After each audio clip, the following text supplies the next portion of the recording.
All right, we got new video from moments ago in Moscow where President Xi and Vladimir Putin meet again for a second day. Met 4 hours yesterday. And more tomorrow. The high-stakes talks coming as the Biden administration takes heat over the growing ties between those two nations.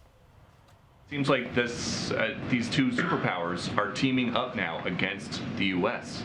Why did President Biden let this happen? These are two countries that have long chafed. This is not something that these two countries just cooked up since President Biden got elected. Do you think that Putin and Xi fear President Biden? You'd have to ask them whether they fear or they not. It is not about fear. It's about President Biden advancing our foreign policy goals around the world. Republican Senator Lindsey Graham joins us now. Senator, thank you so much for being here this morning. The White House is trying to play this off like this is not a big deal. These countries meet all of the time. But how does the United States prevent this situation in Ukraine from spiraling out of control with this new alliance between Russia and China? Well, it is a big deal. And I think what they're talking about, China doesn't have a lot of friends. And they're getting more. They're getting people who are intimidated by them. That's different than being a friend. Putin and Xi see the world the same. I've got my backyard, you got yours, I'm going to control my backyard, and China sort of wants to control the world. I think they're setting up an alliance that would allow China to provide weapons because Putin's losing. Now, when Biden does the right thing, he does it the wrong way. They should have had tanks. He should have given Ukraine weapons before the invasion. We should have punished Russia for building up troops on the border. Biden didn't want to be provocative. It's not fear. They don't respect Biden. After Afghanistan, everything has gone south. So, Senator, one thing is pretty clear. They wouldn't have any weapons. They wouldn't have had any training if the Trump administration didn't put that in there. So why does you think that Donald Trump seems to have a different policy now, even though he's out of power, about saying, and then you have Governor DeSantis say this is more of a territorial dispute?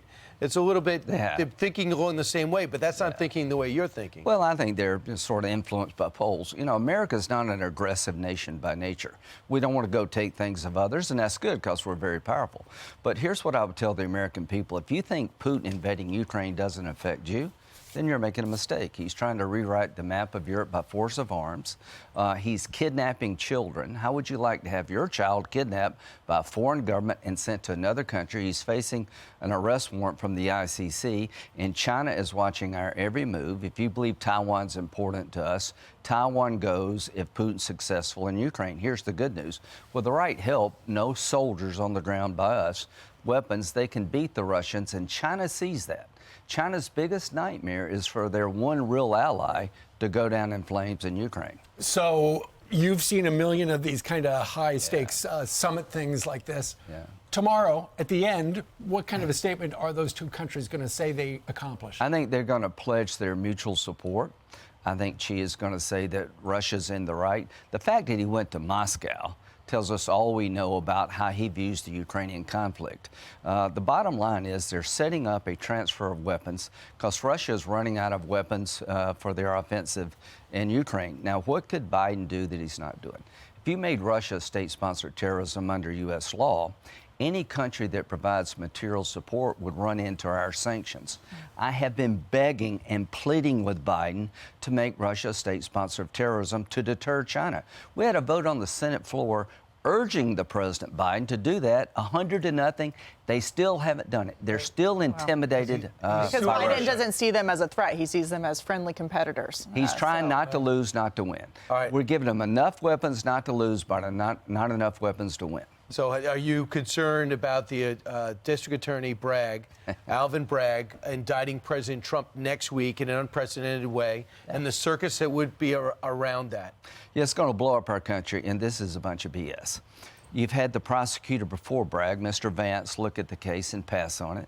You had the U.S. Attorney in New York say, I'm not going to do it federally. There was an intervening cause other than Trump running. One of the guys in the DA's office wrote a book very critical of Vance. You should have prosecuted Trump. You let him off, and Bragg feels that pressure. He's a George Soros-backed prosecutor. He can't take the heat. So the guy is yielding to the political pressure generated by the former prosecutor, and this is a case without merit, in my view. Donald Trump will be the only person in the history of New York prosecuted under this theory. Yeah. What is your theory about now that Donald Trump has started attacking? Well, I mean, Donald Trump has been attacking Ron DeSanctimonious for a while. Yeah. DeSanctimonious returned a little fire yesterday. Well, I think if you start this thing, you better be willing to take it. I don't like it.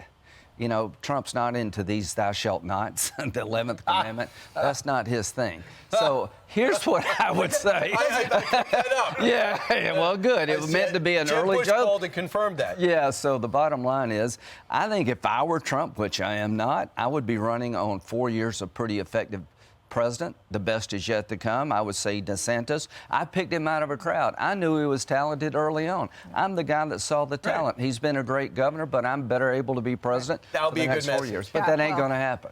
I'm Steve Doocy. I'm Brian Kilmeade. And I'm Ainsley Earhart. And click here to subscribe to the Fox News YouTube page to catch our hottest interviews and most compelling analysis.